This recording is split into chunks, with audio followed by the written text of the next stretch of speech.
นี่ครับพี่น้องผมอยู่น้ำตกห้วยหลวงเด้อ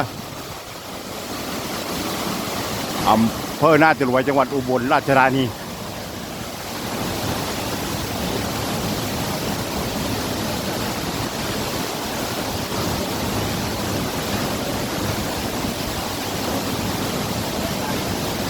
你先做吧。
นี่ครับนักท่องเที่ยวก็มาหลายๆเลยพี่น้อง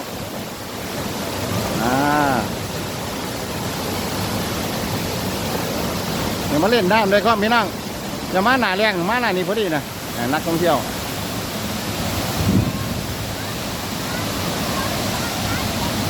ผมเห็นบรรยากาศเลยนะ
มาเด้อลูกหลานพี่น้องมาเที่ยวพี่น้อง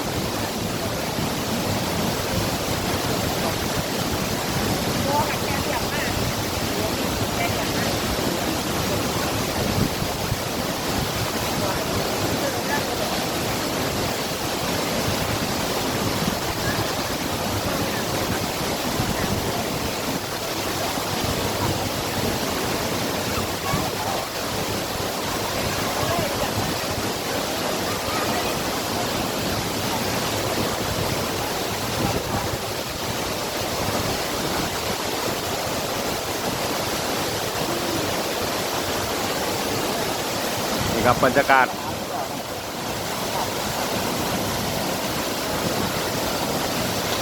ผู้ใดมาเที่ยวก็มาได้อพี่น้องเด้อนี่บรรยากาศดี